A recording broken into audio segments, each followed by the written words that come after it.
ये कही जाती हैं। बीजेपी हिंदुत्व के रास्ते पर चलती है। साफ शब्दों में भी ये बीजेपी के कई नेता कह चुके हैं कि मुस्लिम समुदाय का वोट हमें नहीं चाहिए, इस वोट बैंक की हमें जरूरत नहीं है। अब जब जम्मू कश्मीर में इलेक्शन है और वहां पर ज्यादा संख्या में मुस्लिम है, तो ये भी कहा जा रहा है कि ईद और मुहर्रम के मौके पर हम फ्री में सिलेंडर देंगे। अब ये समझिए कि राजनीति में जहां वोट पाने के लिए कुछ भी कहा जाता है, किसी भी तरह से जोड़ तोड़ की राजनीति की जाती है, वहां कंगना लगातार डेंट करने की कोशिश बीजेपी को कर रही हैं और कांग्रेस को मिल गया है बड़ा मुद्दा।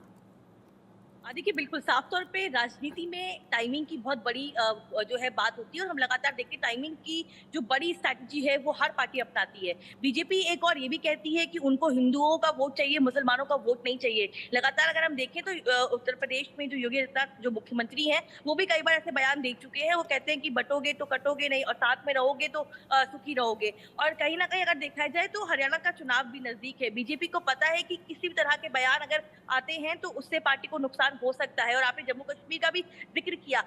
अलग अलग राज्यों में वोट बैंक को साधने के लिए तमाम पार्टियां अपनी अपनी रणनीतियों को अपनाती हैं, चाहे वो कांग्रेस हो, बीजेपी हो या अन्य दल हो।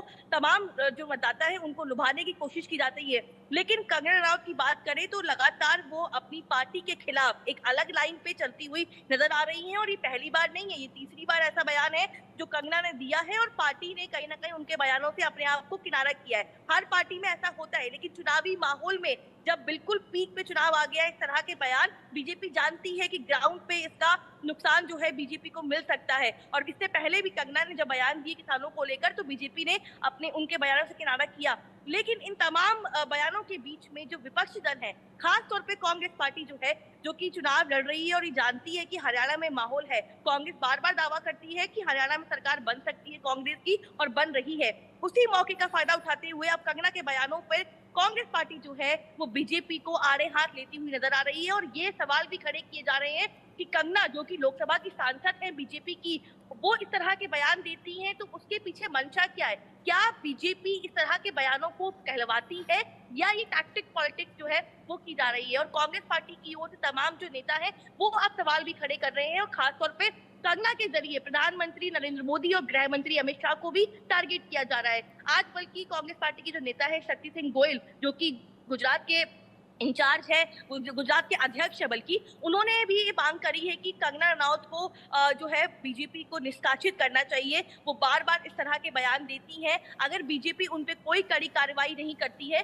तो यही माना जाएगा कि बीजेपी के कहने पे कंगना इस तरह के बयान देती है। हालांकि कंगना के बयान के बाद बीजेपी ने स्पष्ट कर दिया है कि ये उनका निजी बयान है, ये पार्टी लाइन नहीं है, पार्टी का इसमें कोई मत नहीं है। जिसके बाद कंगना ने खुद ही एक्सेप्ट किया कि जो बयान उन्होंने दिया वो पार्टी लाइन बयान नहीं है और उन्होंने अपने बयान को वापस लिया। लेकिन सबसे बड़ी बात ये है कि जो डैमेज होना था वो लगभग हो चुका है। आप हम्म। जो सार्वजनिक मंच पे आकर कोई बयान देते हैं, मीडिया के सामने बयान देते हैं, उस बयान से अपने आप को बाद में पीछा खींच लेते हैं, वो एक अलग चीज है। हाँ। लेकिन बीजेपी जानती है कि एक एक चीज इस वक्त जो है बहुत जरूरी है और खास तौर पे अब हरियाणा को बीजेपी लेकर करेगी क्या, किसानों का। क्योंकि यहाँ पर चुनावी इस माहौल में कंगना ने दे दिया है बड़ा बयान और हमने देखा किसान आंदोलन में बड़ी संख्या में हरियाणा पंजाब के किसान आए हुए थे, यूपी से भी थे, लेकिन हरियाणा जहां पर विधानसभा चुनाव का माहौल है, संजय, डैमेज तो हो चुका है, लेकिन डैमेज कंट्रोल में कामयाब हो पाएगी क्या बीजेपी?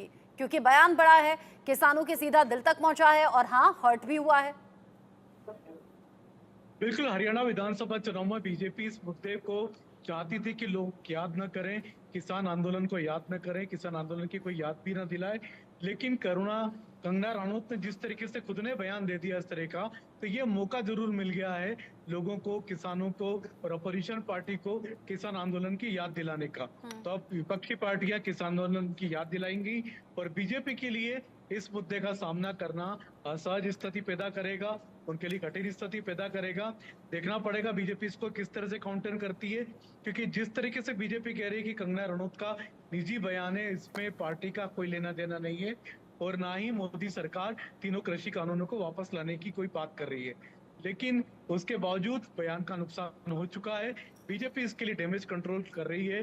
साफ साफ कंगना रनौत से उन्होंने दो टुक शब्दों में माफी बुलवाई है, माफी मंगवाई है। कंगना रनौत को माफी मांगना पड़ी, अपने ऊपर ट्वीट करके अपना बयान वापस लेना पड़ा उनको, और बीजेपी ने भी अपनी तरफ से स्पष्टीकरण जारी किया। तो डैमेज कंट्रोल शुरू हो चुका है। ठीक है संजय, डैमेज कंट्रोल की कोशिश में अब बीजेपी लगी हुई है। कनिका कह रही है बड़ा नुकसान हो गया है और कांग्रेस उसे भुनाने में जुटी हुई है। अब 5 अक्टूबर जो वोटिंग का दिन हरियाणा विधानसभा चुनाव के लिए, और 8 अक्टूबर वो दिन जब ये साफ हो जाएगा कि जनता ने किसे स्वीकारा है और किसे नकार दिया है। बहुत शुक्रिया संजय शर्मा और कनिका कटियार आपका ये सभी अपडेट्स